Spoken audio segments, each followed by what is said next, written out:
That's right. It is showtime, and what a week it's been in week 9 around the National Football League. What happened?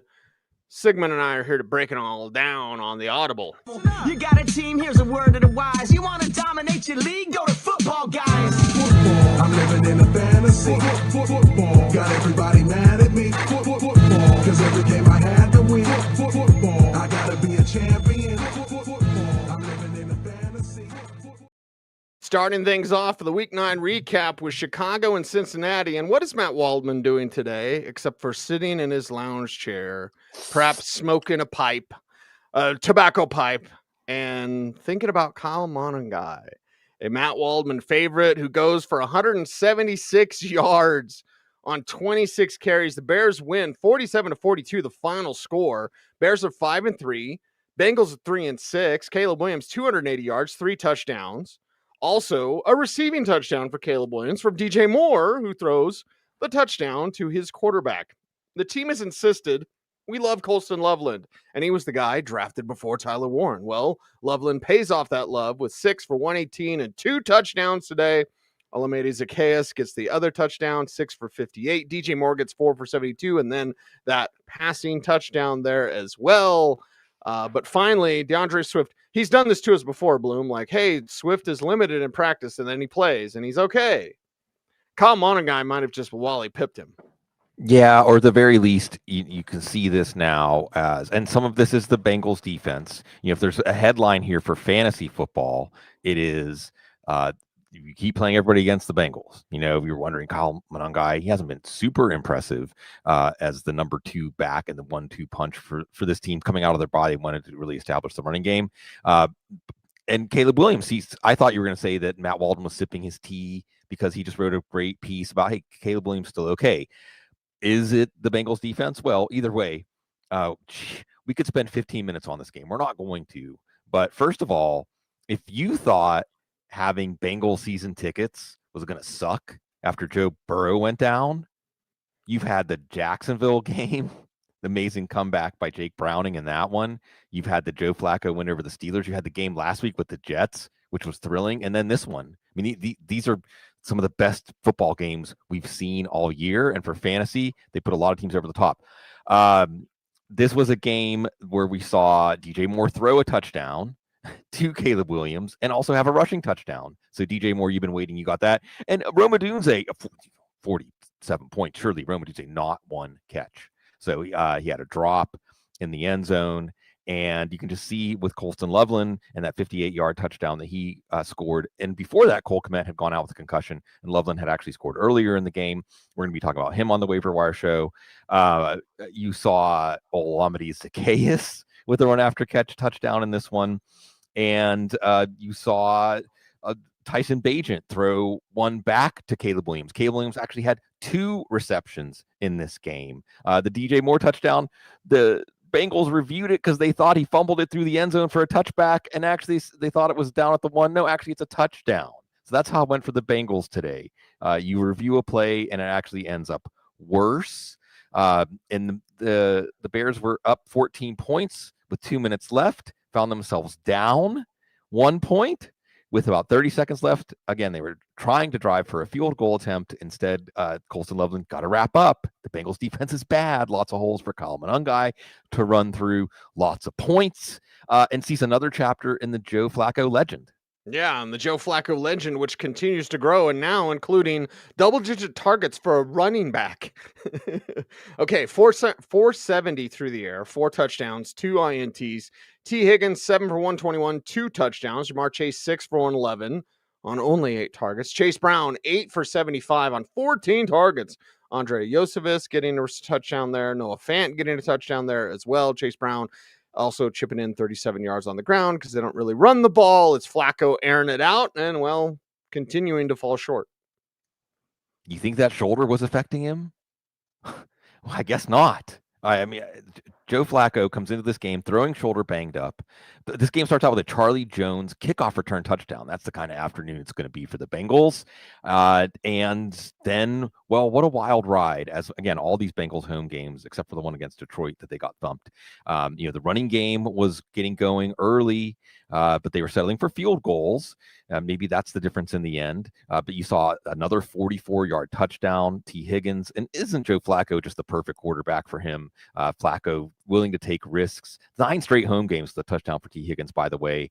And there was another drive that ended with the Higgins touchdown with, Mitchell Tinsley and Tanner Hudson making catches. And then in the fourth quarter, you saw Flacco get sacked and fumble. You saw Flacco throw interception inside the 5. At that point, there's Joe Flacco. Even though he's putting up these fantasy numbers, he's going to have those turnovers, and that's going to be the game. No. Touchdown to Fant with less than 2 minutes left. They recover the onside kick. Higgins gets a 2-point conversion after that, by the way. Recover the onside kick, and Flacco to Yoshevus for the go-ahead touchdown. And all they had to do was just make a stop. Well, it's the Bengals defense, so they couldn't. Flacco is going to get a well-earned rest during the bye, and we see the recipe now for these Bengals. And again, this is why fantasy football is stupid. It doesn't make sense, because the Bengals defense was dead in the water. Oh, I'm sorry. The offense was dead in the water with Jake Browning. Now with Joe Flacco, it's one of the most productive fantasy offenses in the league. And unfortunately, no other game will be quite as productive or exciting, but it was still an excellent slate of early games, Cease. Yeah, excellent slate. So let's talk Vikings-Lions up next. And this didn't go the way I thought it would go. And the return of J.J. McCarthy. You're thinking, okay, kid had some struggles. He'll continue to have some struggles now that he's back. Not great, Bob, but they win. That's all that matters. 27-24. The final score over the Lions. Lions are 5-3. Vikings are 4-4.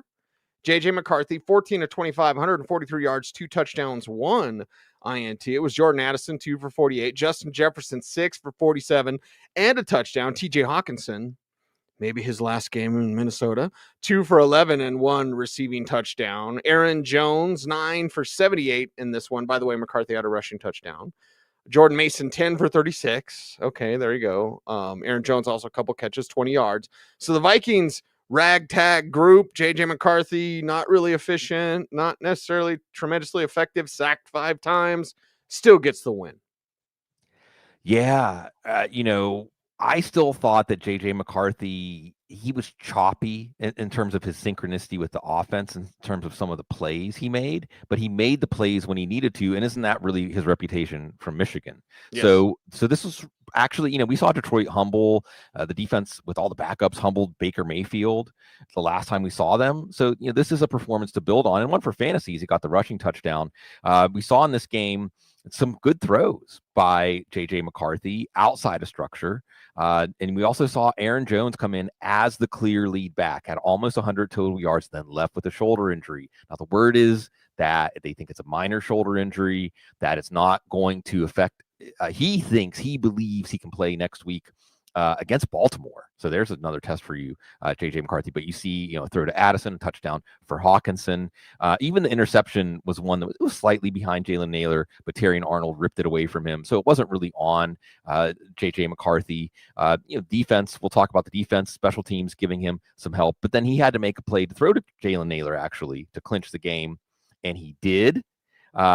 Still, you look at Justin Jefferson, Jordan Addison, TJ Hawkinson's passing production here. This isn't going to be a juggernaut passing game, but it is a team now with more defense. Again, they don't have to have a juggernaut passing game, and we'll see. I think that this was, for Vikings fans, you can exhale, maybe get a little excited. But again, tough matchup next week against Baltimore. Yeah, tough matchup. And if you're the Lions, okay, regroup and recharge out there. It's Jared Goff with 25-37 passing, 284 yards, 2 touchdowns, no INT. Sam Laporta, 6 for 97 and a touch. Jameson Williams, 4 for 66 and a touch. If you had him as a what the heck flex.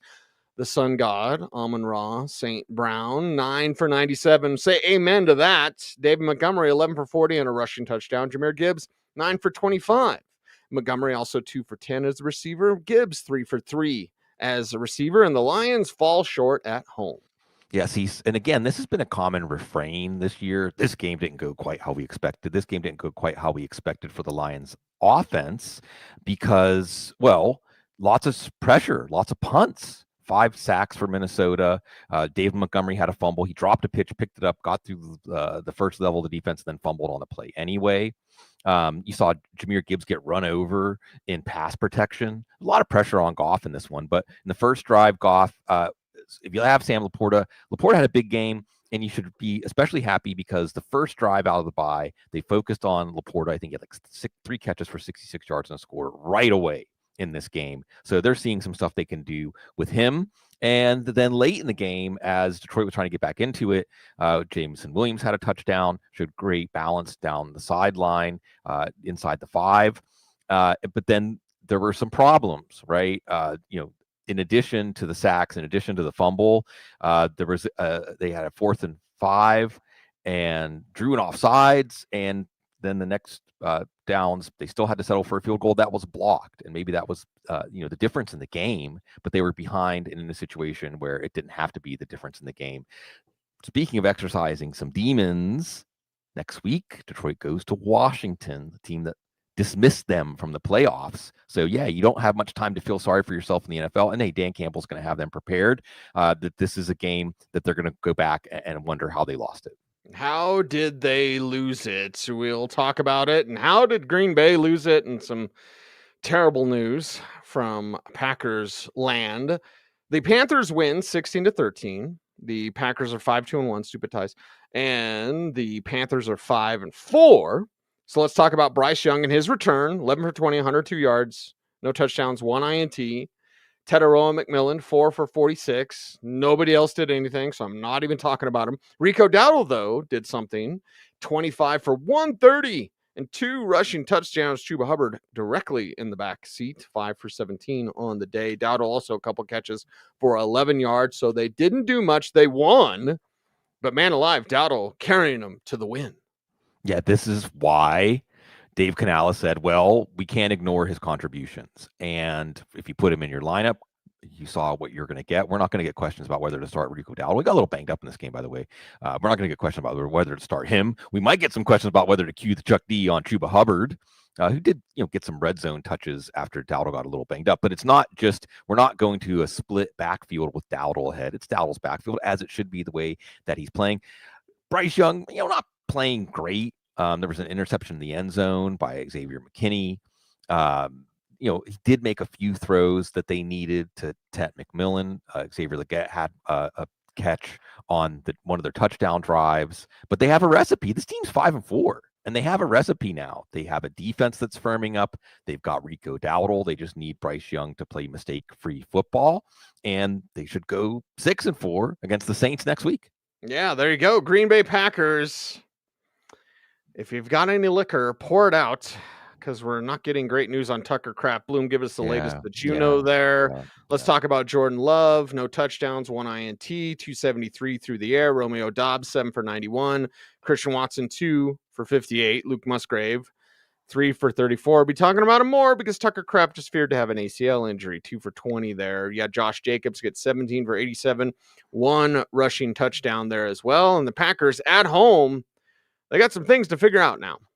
Yeah, this was not one that you had as an L on the schedule. But how does this happen? Well, here's where we start. 2 possessions in the first 27 minutes, 38 seconds of clock time. They had 2 possessions. So it's really the defense that is part of the problem here. Also, Savion Williams, who they might need more of, fumbled. And at the end of one of those possessions. Then they come out in the third quarter. Brandon McManus misses a field goal. In the fourth quarter, they get down in the red zone. Jordan Love can't convert. So you see how all these, and of course, Tucker Kraft going out early, blocking. He was trying to run and make a block and collided into one of his guys who was engaged with a defender. And it's the feared ACL tear, which 99% of the time will turn into an ACL tear when they confirm it. And even if they don't confirm it as an ACL tear, I don't know if we're going to see Kraft again. Also saw Matthew Golden go out with a shoulder injury in this one. So it's really unsure what we're going to have as far as the Green Bay passing attack. Christian Watson didn't get hurt in this one, did leave for a concussion check. He's going to have to play a bigger role in the passing game. Like you said, Luke Musgrave, a lot of things to sort through here. Josh Jacobs did at least get a touchdown late. But this isn't a dominant team on the ground either. And by the way, they have to turn around and face the Eagles next week while they try to answer these questions. Yeah, I got a bunch of questions. I have a question, but first we got 3 games down. We got 5 games to go in the week 9 recap. We're doing the morning games here at Cecil, Lammey, Sigmund Bloom for 20 years now here on the Audible. We certainly appreciate everyone out there for listening and for watching here on YouTube. Let's get to why did the Chargers barely beat the Titans? That is up next here on this show. It's 27-20, the final score. Titans are 1-8. I believe Cam Ward said they were ass, but they almost won today. Yeah. Los Angeles Chargers, they're 6-3. And you saw Justin Herbert with 250, 2 touchdowns, 1 INT. Oronde Gadsden, 5 for 68. Ladd McConkey, 4 for 56. It was Quentin Johnston, remember him, 4 for 53 and a touchdown as a what the heck flex. And then Scott Matlock with another receiving touchdown. Nobody started him. You might have started Keenan Allen. He had 2 for 41. You might have started Kamani Vidal, 12 for 30 on the ground. By the way, Herbert had a rushing touchdown. Vidal was targeted but didn't have a catch. So, yeah, it's on the road. Yeah, okay, sure.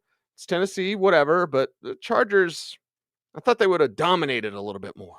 Yeah, and why this game went this way, Herbert threw pick 6 early on to Cody Barton. And then the Chargers also surrendered a touchdown on special teams. So you take those out of the equation, and it's a dominant road performance. And certainly a strong performance by Justin Herbert, who gets a rushing touchdown. I think they said during the game that he has the most scrambling yards of any quarterback in the NFL, which I think is a credit to Harbaugh and Roman. However, this, like you said, Cease, this wasn't supposed to be this hard for a team that looks like a playoff team, at least in the standings. And they lost Joe Alt. So we saw this offense really take a step back without Alt. It didn't look good. I'm not sure if we're going to see him again this year. They're already down 1 tackle. Remember, Rashawn Slater went out before the season even started. But you saw after the pick 6, Justin Herbert bounces back. The touchdown to one of those Patrick Ricard specials, like a defensive lineman turned fullback. You like seeing that. Quentin Johnson gets a touchdown. There's a bounce back game for him, as he didn't have a catch last week, only had 2 catches. One of them was a touchdown 2 weeks ago. So at least you have a little more confidence. Again, we're going to see how this affects the Chargers going forward, because this was the Tennessee defense. It was supposed to be an easy game, which is why you thought you're going to get a great game from Kamani Vidal, actually outplayed by Jarrett Patterson, audible favorite Jarrett Patterson. Not necessarily going to talk about him on the waiver wire show. We are still waiting for Omarion Hampton's return timeline. I still Kamani Vidal as the lead back, but this was a game where you looked at Vidal against Tennessee after a great game he had against Minnesota. You thought we were going to get a big one here. We didn't. Oronde Gadsden still very much central in the game plan early. He's still tight end 1. Ladd McConkey, this is a floor game for him. You're okay with that. Keenan Allen was a bit of a disappointment, did have 1 downfield catch, but you just can't. Everybody can't get fed in this Chargers offense. That's just, even in the 47-42 game, like we said, Rome Odunze didn't have a catch. So these things happen. Really, the concern here is Joe Alt, but you see Justin Herbert rising above. And next week, we'll see what we get against the Jekyll and Hyde Pittsburgh Steelers defense. Oh, yeah. Which one you going to get? Titans, let's go over them quickly and talk about Cam Ward, 145 yards, no touchdowns, no INTs. Ward also 6 yards rushing. Tony Pollard, 10 for 56, maybe his final game with the Titans. Tyjae Spears, 7 for 26. Elika Yomenor, 3 for 46. Tyjae Spears, 3 for 36 as a receiver. Chiggy's not doing anything. No. Nobody else is doing anything. So this is the state of the Titans at 1-8. Yeah, Pollard was stopped on 4th and goal, so there was an opportunity there for them to get an offensive touchdown. Did not happen, though. Like you said, Cease, what is there to talk about here? Let's wait and see on whether Calvin Ridley gets traded. Again, Kimray DK didn't do much as an offensive player in this game, but he did have a punt return touchdown. He had over 200 yards in returns, period. So in return yards league, you like that. And if Ridley is traded, then he still becomes the number 1 wide receiver for this team out of the bye. Elika Yomenor did have a better game. That was the drive. His main drive was the one that ended with the 4th down stop. But otherwise, yeah, this offense, Cam Ward, it's not getting better. So they go into the bye. Uncle Mike McCoy, Let's see what we can figure out. Yeah, see if they can figure out and get on the right track. The New England Patriots, while they're on the right track, 24-23 over the Atlanta Falcons. Falcons are 3-5. Pats 7-2. Michael Penix, 221 yards, 3 touchdowns in this one. All of them to Drake London, 9 for 118 and 3. Bijan Robinson had 8 catches for 50 yards and 12 carries for 46 yards. Kyle Pitts with 4 for 38 in this one. And really not much else because, well, Drake London was doing everything. Yeah, this was a game. And again, the Falcons, they go on the road. This is another team that's Jekyll and Hyde. You're coming off of a disgraceful performance against Miami. What's Michael Penix going to do? This was a game that right away we saw the Patriots' run defense is good. They were bottling up Bijan Robinson. So you knew this game was going to fall on Michael Penix's shoulders, which has not been a recipe for the Falcons to win. They fell behind, and Michael Penix made the plays. He mainly made the plays by throwing to Drake London. Sometimes it's just that simple, like ask Joe Flacco. Sometimes it's just that simple. Throw to the big guy, let him win the ball. We saw London with amazing 4th down catch, a one-handed touchdown catch. You had one play. This is the stuff that the Falcons fans are looking for, right? Rookie Jalen Walker forces a fumble. Rookie James Pierce picks it up and runs it back to the 5, and then London gets the touchdown after that. You did see Christian Gonzalez, a great battle with Christian Gonzalez and Drake London all day. Gonzalez did win on a 4th and short to London. And, this was a game that it looked like the London to Penix connection was going to be enough to hang in until they missed an extra point.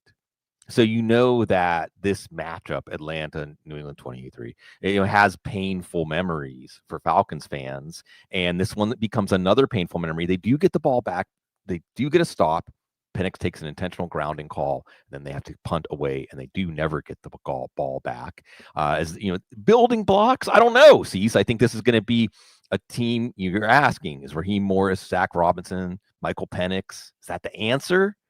Almost, but almost doesn't get it done in the NFL. Yeah, almost get you fired. New England, they don't almost have a quarterback. They got one in Drake May.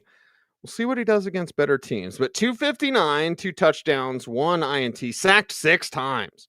Demario Douglas, 4 for 100 and a touch. Stephon Diggs got back in the end zone again, 3 for 38. Nifty moves there to get to the pylon. 1 touchdown. Hunter Henry, 4 for 51. No Ramondre Stevenson, so what are they going to do? They're going to use Terrell Jennings and Travion Henderson. Henderson with 14 for 55. Terrell Jennings with 11 for 35 and a rushing touchdown. Travion also had 4 for 32 there. Jennings had a catch for 9 yards. So we're looking at that, kind of figuring things out. What did Mac Hollins come in as like a Patriot dressed up like Halloween? I think he had a musket too, if you saw the video before the game. Either way, Patriots are rolling and they're feeling good, but still things to work on.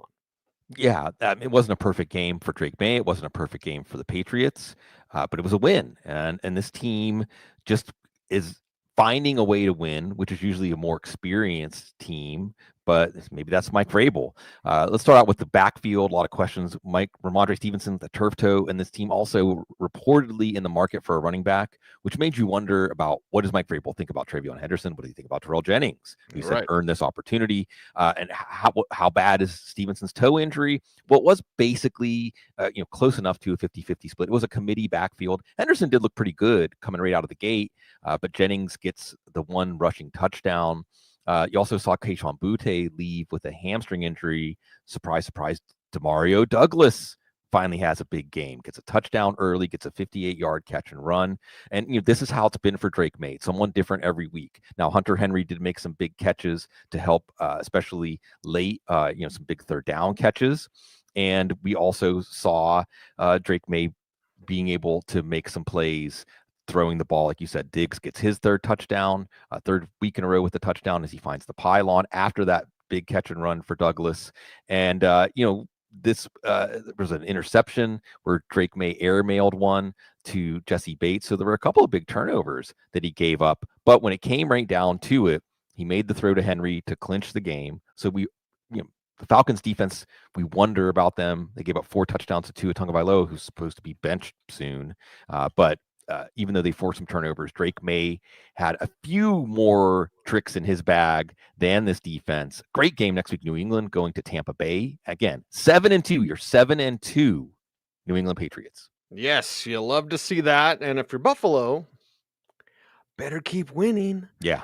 San Francisco 49ers against the New York Giants is up next as we recap the early games in week 9 of the National Football League. 34-24, the final score. Giants are 2-7. 49ers are 6-3. Mac Jones, and perhaps his final start for now, with Brock Purdy set to come back. 235, 2 touchdowns, no INTs.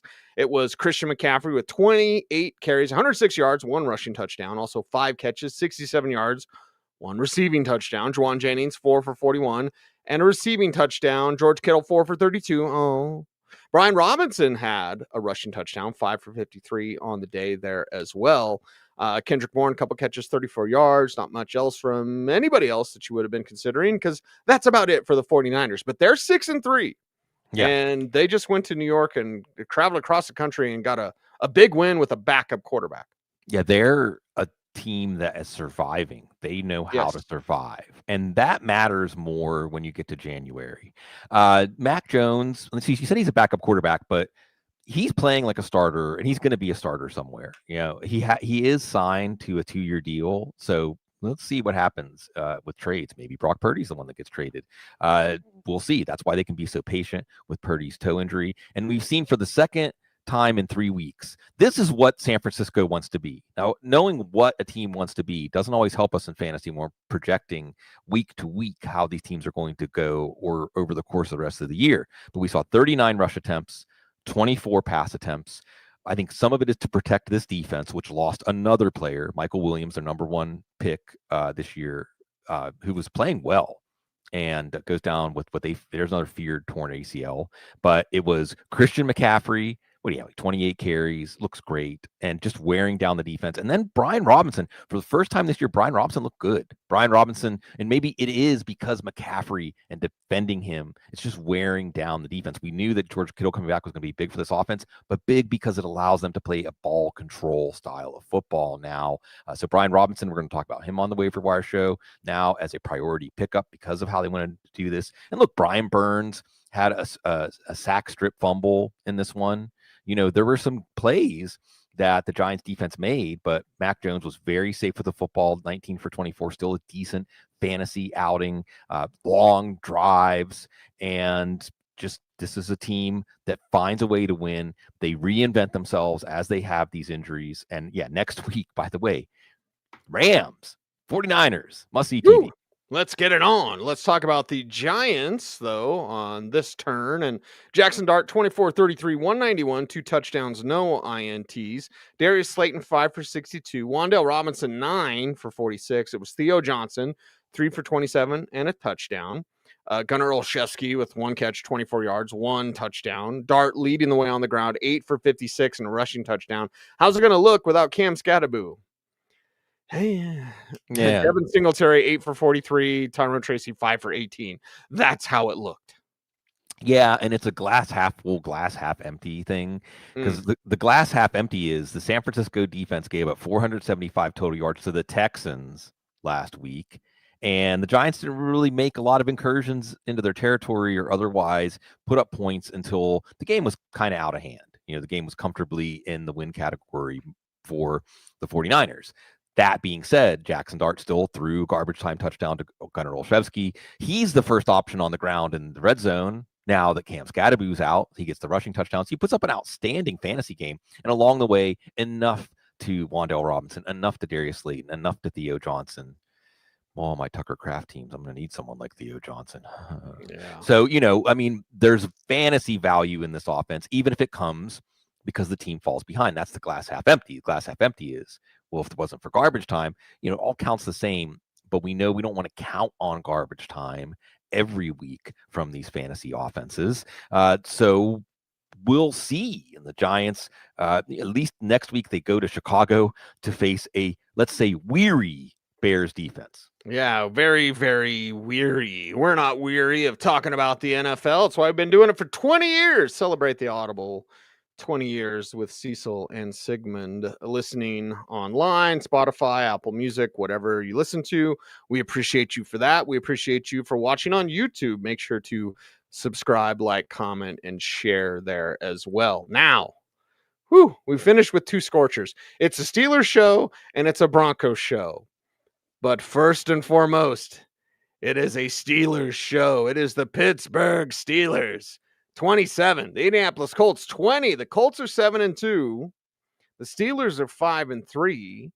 And Daniel Jones goes 31 of 50, 342 yards, 1 touchdown, 3 INTs. Alec Pierce was 6 for 115 on the day. Michael Pittman with 9 for 115. Josh Downs, 6 for 57. And there's the receiving touchdown. Tyler Warren, 5 for 26. Oh, you got Tyler Warren. You're fine. And then Daniel Jones rushing touchdown. Got to bring up that. Jonathan Taylor, 14 for 45 in this one. You know, you get 17 points in the second quarter.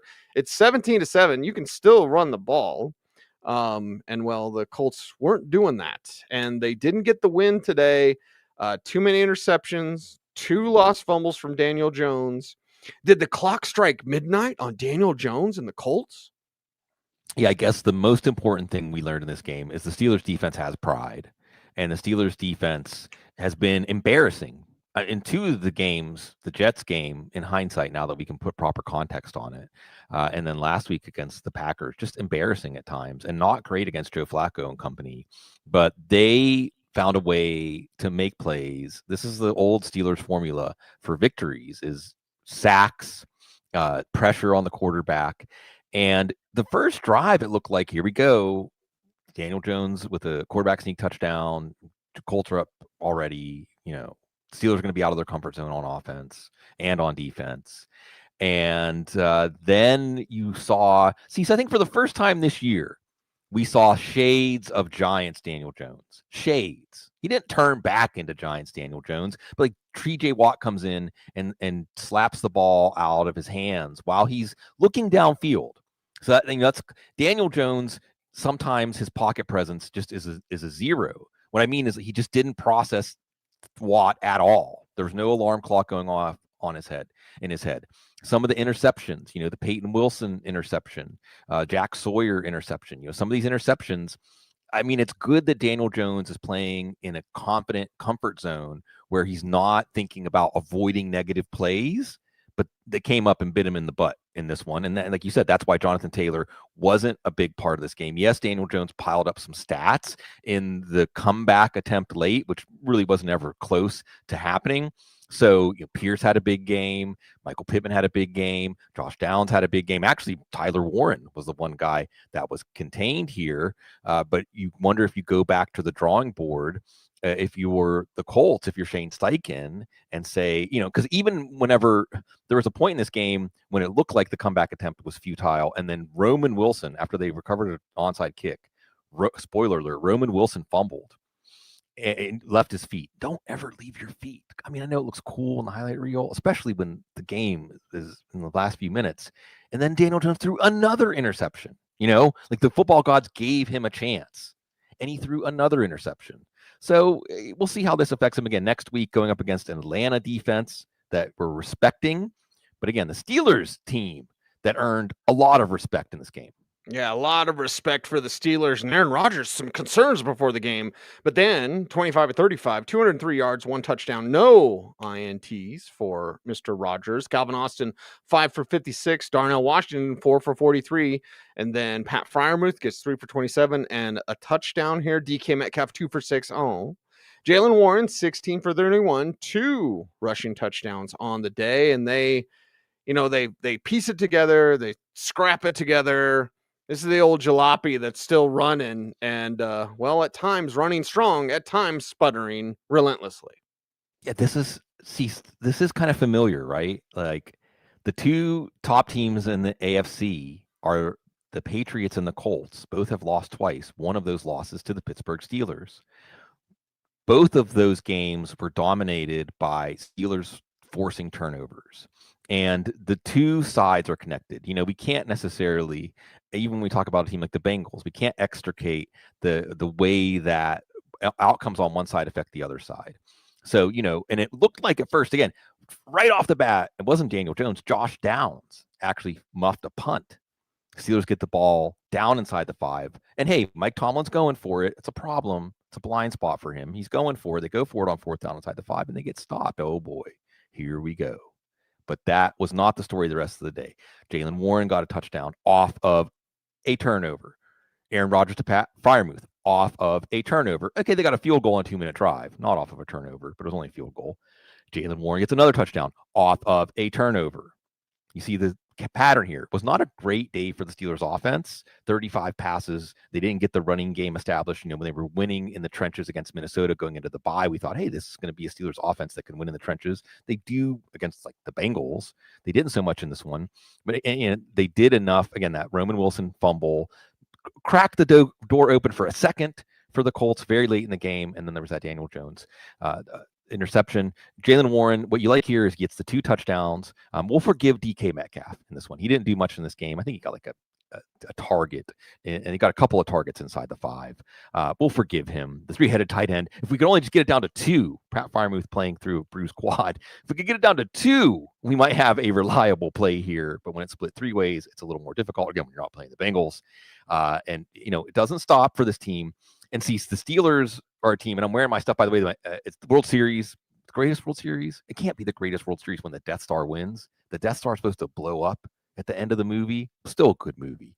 But I got my man Dustin Scott Royer, because it's a Pittsburgh day. He sent me this shirt in addition to the wonderful reversible bucket hat.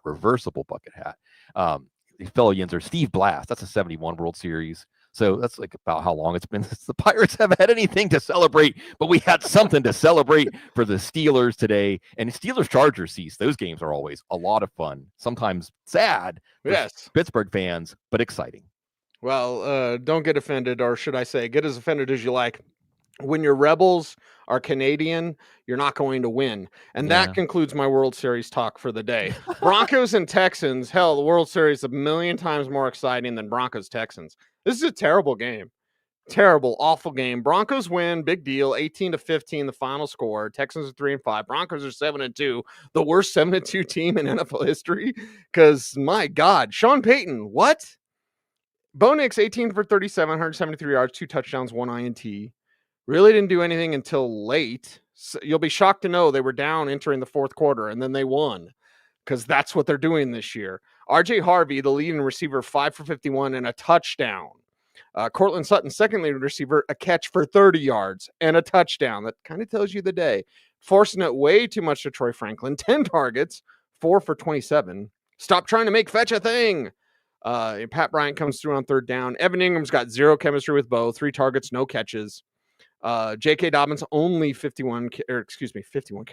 He only had 51 carries. It's Chris Henry at Michigan all over again.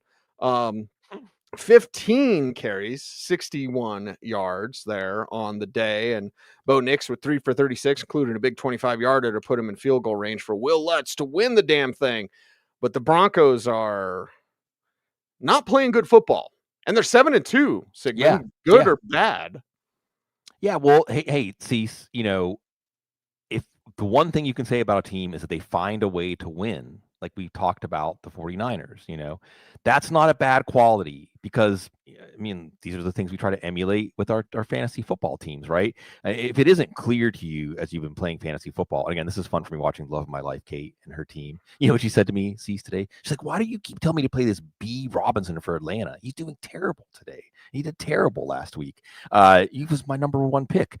But, fantasy football is kind of senseless. There's injuries, again, a lot of injuries today, not just Tucker Kraft. There's teams with outcomes that we don't expect, but you still keep troopering on, and that's what Bo Nix did again in this game. No pass yards in the first quarter for him, 0 for 3 for 0 yards. You thought, well, he hasn't faced a defense like the Texans yet. Sean Payton, they haven't faced a defense like the Texans yet. This is going to be a test. And then in the second quarter, he comes out, makes a completion, and then throws an interception, trying to go deep. Oh, boy, this is going to be just as bad as we thought it was going to be.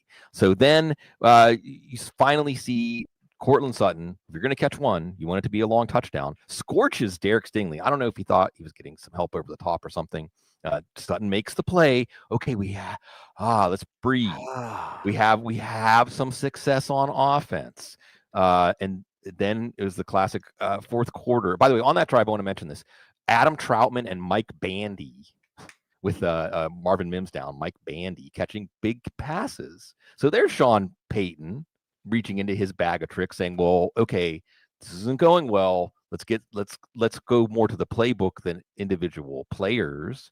And then you see in the fourth quarter, as the defense is holding the Texans to field goals, the quarterback gets knocked out. We'll talk about that. And finally, Nix to Harvey for the touchdown.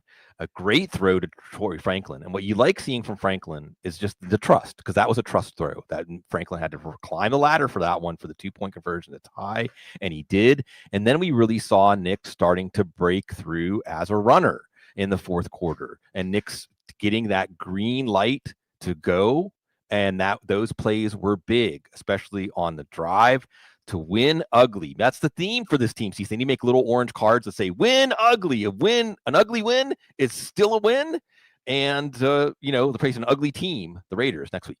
All right, let's talk about no CJ Stroud. You hate to see it, man. You hate to see it. Concussed on a play, and it's the ground that concussed him. Chris Abrams' drain comes in, hits him in the chest, knocks his head back as he's sliding. He, in my opinion, made the decision to slide way too late and then got hit. There was a flag on the play. They picked up the flag because there should not have been a flag on the play. So they made the right call. It's a bang bang thing. Chris Abrams' drain didn't hit him in the head, hit him in the chest. CJ's head hit the turf, and I thought, okay, maybe he can come back. This game, the Texans need him. No, he didn't come back. So he was 79 yards passing before he's bounced. Davis Mills comes in, 137 yards here. Dalton Schultz, 6 for 77, including a big 47-yarder against Alex Singleton, of course. Nico Collins, 7 for 75. Xavier Hutchinson, 3 for 30. Christian Kirk, 4 for 26. So Kirk was back. Collins was back. Schultz did play. Woody Marks did play.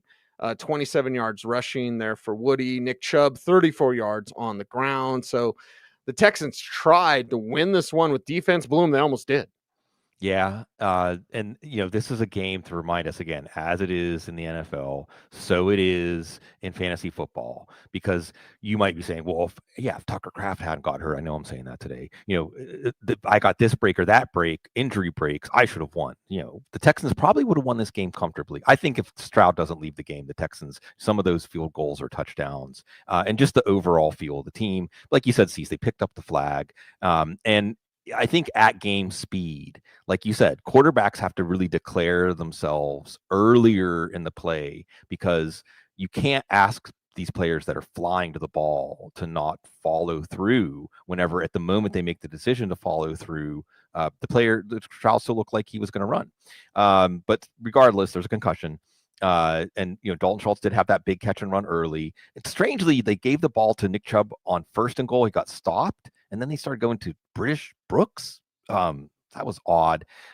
Woody Marks got a little banged up in this one too. And there's some players that got banged up today that re-entered the game. And sometimes we see as we get into the week, like Amon-Ra St. Brown was another one. So a lot of players we have to check on. Rico Dowdle. You also had a Mike Bandy muffed punt. So Bandy made a play for and against the Broncos. We saw Davis Mills come in. Davis Mills is Davis Mills. He at least was getting the ball to Nico Collins. He was getting the ball to Dalton Schultz enough that those guys were good plays, but there's not much of a running game here. We're back to, and hey, let's give hats off to the Denver defense. As again, they held them to field goals, and this offense that seemed like it came back to life against San Francisco last week goes back to sleep again with some help from the Denver defense, also with the backup quarterback. Will we have the backup quarterback or Stroud next week against Jacksonville? Tune into the Audible next week and find out. Yeah, tune in to find out, and we'll break it down for you. What did we learn today, Sigmund? I think we learned that the NFL continues to be a very emotion-based game and a very matchup-based game. And we're going to continue to have variance. We're going to continue to have injuries. And that's why we keep our eye on the ball.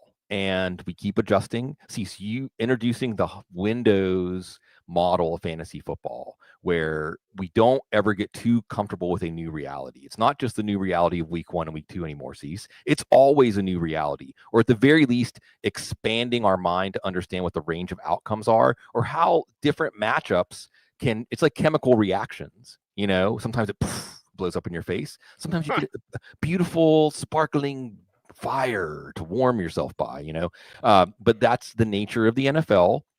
And with fantasy football, it gets us so engaged that we want more. And again, hopefully it's also sharing these experiences, but I don't think there's an easy way to distill this. I don't see, really we're getting into this like epistemology. We're getting into big questions, but it's like, do we ever really learn anything except to just try to keep learning? Try to, what do they say? Like the wise person knows what they don't know. And the older you get, the more you see that you don't know. Like you might know more when you're 50 than you knew when you were 20, but you realize that what you know when you're 50 is only like 5% of everything. And when you're 20, it's like 95% of your perceived everything. And that's kind of how it is as we go through a season. Like during the draft season, I've got this all figured out. And then you immediately find out, I had none of this figured out. But if you can figure out your mistakes and learn from them and adjust faster than your opponents, you can still win. There was somebody in the chat room saying they started 5-0 and now they're 4-0 and now their team has lost 5 straight. So you should never get comfortable in fantasy football, and you should never count yourself out. Just like in life, I want to recognize one other person today, other than my man Dustin Scott Royer, who sent me this wonderful my Yinzer soulmates. Right down the street, my Noah's best friend Kingston McCall. He's a rising star of a cross-country runner. He's a 7th grader, and there's some schools here. I think one of the schools is ranked in the top 5 in the country for their cross-country program. Jesuit private schools, and he's at a public school, and he beat all the 8th graders, all of them. He had an incredible legendary performance in this race, our neighbor down the street. And I was talking to him about it after Cease, and I thought this was beautiful. I was asking him, I was like, did it feel good? Like when you were in the middle of the race, could you tell that something special was happening? And he said, every race I feel like that. And he said, the goal is to make it so you can barely finish the race. So you expend so much that if the race was a little bit longer, you would not have been able to finish. And isn't that really like life, like how we should try to live our lives? And certainly how NFL teams feel after week 9. They're like, we don't even have enough to get to week 10. So, in honor of Kingston, let's get back on those fantasy teams. Let's keep them on the road, see where it leads. In honor of Tupac, I will say, stuff don't stop. Had to clean it up for YouTube. Sorry, Joe. And thank you, Joe. And thank you to all of you out there for watching this show. It is the Audible 20 years of my terrible jokes and Sigmund's great information. We're the, we got little Laurel and Hardy. Yeah. What are their duos like from history? Are we Beavis and Butthead? I'll take it. Fire! I'll take it. Fire! That means I'm Butthead. Oh, yes. That means I'm Butthead. Oh no, I'm Butthead. Yes. I'll get used to it. Yeah. What do I always say? You'll be all right. Yeah. I'll be all right. We'll all be all right. Yeah, that's fine. That's fine. We're all walking each other home at night, and everything's going to be okay. You just don't know it yet. Maybe not with your fantasy team, though. And that's why we're here for you on the Audible 20 years. Check out footballguys.com. Subscribe to all of our Football Guys channels, plural. And make sure on this video and all of our videos to like, comment, share, subscribe, and hit the notification bell so that you never miss a vid. He's Sig. I'm Cease. We are the Audible. Thanks for watching. Stay tuned. And would you please stay frosty?